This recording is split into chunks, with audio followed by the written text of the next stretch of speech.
Hey there, YouTube. Before I get into the video, let me remind you that if you like my content, hit that like and subscribe button. And also, if you feel the need to support me, hit me up on my Patreon at patreon.com/uncommonramen, capital U, capital R. I do all of this in my free time, so any amount of support can help me bring more of this content to you more often. Today, we are going to be taking a look at a deck tech with Tetsuo, Imperial Champion. This is a Grixis Colors. Tetsuo is a balance between equipment and instant sorcery type shenanigans. I originally got the inspiration when this first dropped in Dominaria United Commander, and then I kind of lost my inspiration. Then I saw a friend of mine build the deck, and I regained my inspiration. So here is my take on this. This is going to be a Spellslinger version. So we're going to start with Tetsuo Imperial Champion, who is blue, black, and red for a 3/3. Whenever Tetsuo Imperial Champion attacks, if it is equipped, choose one. Tetsuo deals damage equal to the highest mana value among equipment attached to it to any target, or you may cast an instant or sorcery spell from your hand with mana value less than or equal to the highest mana value among equipment attached to Tetsuo without paying its mana cost. So essentially what we are trying to do is get high cost equipment on him and then start casting free spells or just using high damage with the first ability. So the first thing we're going to look at is creatures, and much like most Voltron-y decks, this one does not have very many. We're going to start with Archmage Emeritus. This is Magecraft. Whenever you cast or copy an instant or sorcery spell, you get to draw a card. We got Balmor Battlemage Captain for red and a blue, flying 1/3. Whenever you cast an instant or sorcery spell, creatures you control get +1/+0 and gain trample until end of turn. We got Galazeth Prismari for 2 and a blue and a red. It is a 3/4 with flying. When Galazeth Prismari enters the battlefield, create a treasure token. Artifacts you control have tap, add 1 mana of any color. Spend this mana only to cast instant and sorcery spells. Next up we have Goblin Electromancer for 1 blue and 1 red. It is a 2/2 instant and sorcery spells you cast cost 1 less to cast. We've got Godo Bandit Lord for 5 and a red. It is a 3/3. When Godo Bandit Lord enters the battlefield, you may search your library for an equipment card, put it onto the battlefield, then shuffle. When Godo attacks for the first time each turn, untap it and all samurai you control. After this phase, there is an additional combat phase. We got Gutter Snipe for 2 and a red. It is a 2/2. Whenever you cast an instant or sorcery spell, Gutter Snipe deals 2 damage to each opponent. We've got Jin-Gitaxias Progress Tyrant. The first line of text, I believe, says if an... You know what? I'm going to look this up for you guys. Alright, sorry about that. So, as mentioned, the first line of text says, if you would cast an artifact, instant, or sorcery spell, you get to copy that. It only triggers once each turn. And the second line of text says, if your opponents would cast an artifact, instant, or sorcery, counter that spell, and that only happens once each turn as well. We got Kest Dissident Mage for 1, a blue, a black, a red. It's a 3/4 with flying. Whenever or during each of your turns, you may cast an instant or sorcery card from your graveyard. If a card cast this way would be put into a graveyard, exile it instead. We got Stormkiln Artist for 3 and a red. It is a 2/2. Stormkiln Artist gets +1/+0 for each artifact you control. And Magecraft, whenever you cast or copy an instant or sorcery spell, create a treasure token. We've got the Reality Chip for 1 and a blue. It is a 0/4. You may look at the top card of your library at any time. As long as Reality Chip is attached to a creature, you may play lands and cast spells from the top of your library. It has Reconfigure for 2 and a blue. We've got Torwauki the Younger for 3, a black, and a red. It's a 3/3 with reach and lifelink. If another source you control would deal non-combat damage to a permanent or player, it deals that much damage +1 to that permanent or player instead. And whenever you cast an instant or sorcery spell, Torwauki the Younger deals 2 damage to any target. Then we got Wildfire Eternal for 3 and a red. It is a 1/4 with Afflict 4. Whenever Wildfire Eternal attacks and isn't blocked, you may cast an instant or sorcery card from your hand without paying its mana cost. Then we got Young Pyromancer for 1 and a red. It's a 2/1. Whenever you cast an instant or sorcery spell, create a 1/1 red elemental creature token. And then finally we have Zevler, El Turel Exile. For 1, a blue, a black, and a red. It is a 4/2 with haste. You can pay 2 and tap it when you next cast an instant or sorcery spell that targets a single opponent or a single permanent an opponent controls this turn. For each other opponent, choose that player or a permanent they control. Copy that spell, and the copy targets the chosen player or permanent. Sorry about that. And next up, we're going to look at instants. In total, I believe there was 32 instant and sorcery cards in here. It is the meat of the deck. Obviously, we do have equipments in here, but we don't want to saturate it with equipment. So we got Bedevil. For 2 black and a red, destroy target artifact, creature, or planeswalker. We got Blood Curdle. Destroy target creature, put a menace counter on a creature you control for 3 and a black. We've got Brainstorm for 1 blue, draw 3 cards, then put 2 cards from your hand on top of your library. In any order. We got Chaos Warp for 2 and a red. The owner of target permanent shuffles it into their library, then reveals the top card of their library. If it's permanent, they put it onto the battlefield. We got Counterspell for 2 blue, counter target spell. We got Cyclonic Rift for 1 and a blue. Return target non-land permanent you don't control to its owner's hand. You can overload this for 6 and a blue.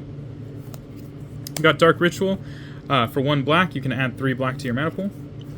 We got Frantic Search for 2 and a blue. Draw 2 cards, then discard 2 cards, then untap up to 3 lands. We got Goblin Wizardry for 3 and a red. Create 2 1/1 red Goblin Wizard creature tokens with prowess. We got Impulse for 1 and a blue. Look at the top 4 cards of your library. Put 1 of them into your hand. Put the rest on the bottom of your library in a random order. We've got Invoke Calamity for 1 and 4 red. You may cast up to 2 instant and or sorcery spells with total mana value 6 or less from your graveyard and or hand without paying their mana costs. If those spells would be put into your graveyard, exile them instead. Exile Invoke Calamity. Got Lightning Bolt for 1 red, deals 3 damage to any target. We got Maestro's Charm for a blue, a black, and a red.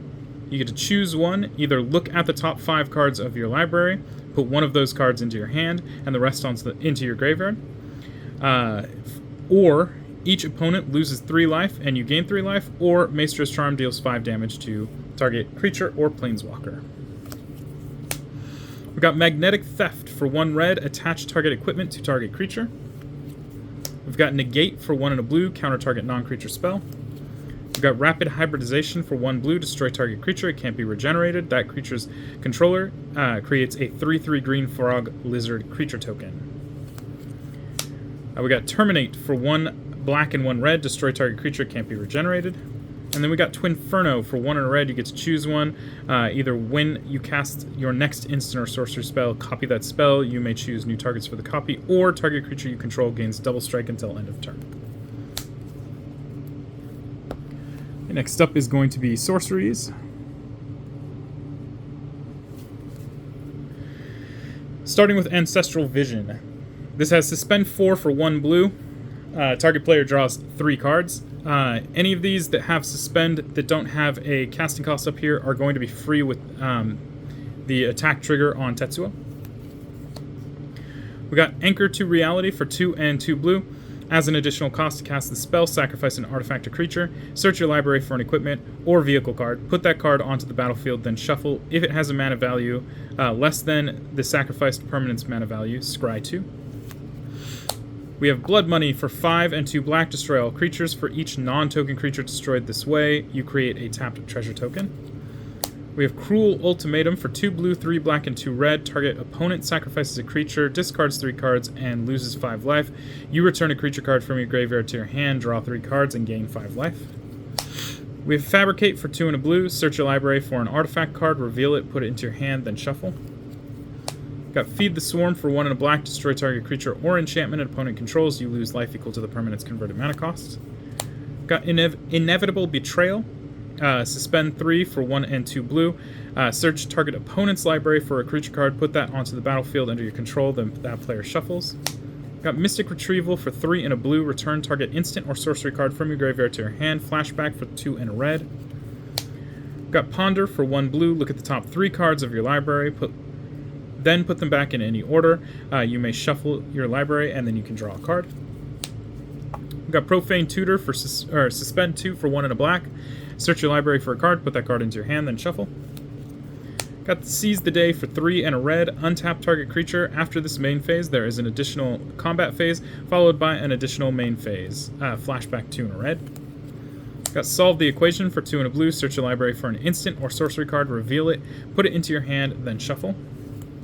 And we got Surge to Victory for 4 and 2 red. Exile target instant or sorcery card from your graveyard. Creatures you control get +X/+O until end of turn, where X is that card's mana value. Whenever a creature you control deals combat damage to a player this turn, copy the exiled card. You may cast the copy without paying its mana cost. And then finally we have Wheel of Fate. Suspend 4 for 1 and a red. Each player discards his or her hand, then draws 7 cards. Okay, next up is going to be Artifacts, and this is going to be a mixture of the equipment plus the rocks. Starting with Arcane Signet for 2, you can tap it for any 1 mana that you're in your commander's color identity. Got Argentum Armor for 6. Equipped creature gets +6/+6 whenever equipped creature attacks. Destroy target permanent. Equips for 6. Got Basilisk Collar for 1. Equipped creature has Death Touch and Lifelink. Equips for 2. We have Dimir Signet. It costs 2. You can pay 1 and tap it to add blue-black to your mana pool. We got Elbrus, the Binding Blade for 7. Equipped creature gets +1/+0. When equipped creature deals combat damage to a player, unattach Elbrus, the Binding Blade, then transform it. Equips for 1. Sorry, we'll get that transform on the screen. Which transforms into Withengar Unbound. It is a 13/13 with Flying, Intimidate, and Trample. Whenever an opponent loses the game, put 13 +1/+1 counters on Withengar the Unbound.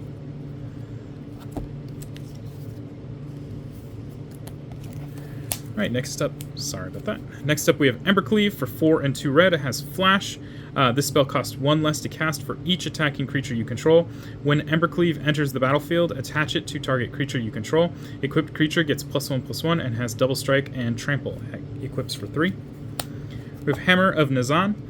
It costs 4. Whenever Hammer of Nazan or another equipment enters the battlefield under your control, you may attach that equipment to target creature you control. Equipped creature gets +2/+0 and has Indestructible and equips for 4. Got Helm of the Host for 4. At the beginning of combat on your turn, create a token that's a copy of equipped creature, except that token isn't legendary if equipped creature is legendary, and that token gains haste. Equips for 5 and goes infinite with Godo. We have Is It Signet for 2. You can pay 1 and tap it to add blue and red to your mana pool. We got Cauldron Complete for 7. Living Weapon, Indestructible. Equipped creature gets +5/+5 and has First Strike, Trample, Indestructible, and Haste. And whenever this creature deals combat damage to a creature, exile that creature and it equips for 7. Just a note that I've mentioned in previous videos. This ability, whenever this creature deals combat damage to a creature, exile the creature, will not trigger unless the creature lives through combat. Oathkeeper Takeno's Daisho. It costs 3. Equipped creature gets +3/+1. Whenever equipped creature is put into a graveyard from play, return that card to play under your control if it's a samurai.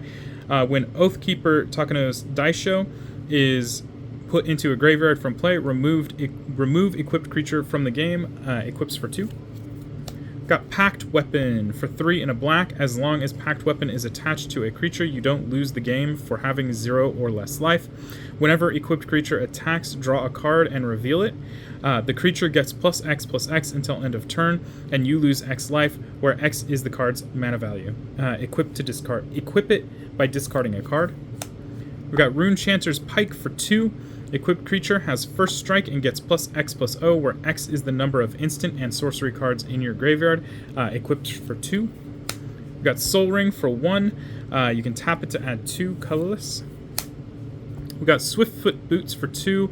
Equipped creature has Hexproof and Haste and equips for 1. We've got Sword of Once and Future for 3. Equipped creature gets +2/+2, has protection from blue and black. Whenever equipped creature deals combat damage to a player, surveil 2, then you may cast an instant or sorcery spell with mana value 2 or less from your graveyard without paying its mana cost. If that spell would be put into the graveyard, exile it instead, and equips for 2.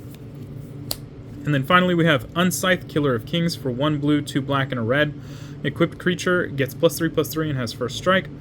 Whenever a creature dealt damage by equipped creature this turn is put into a graveyard, you may remove that card from the game. If you do, put a 2/2 black zombie creature token into play, and it equips for 2.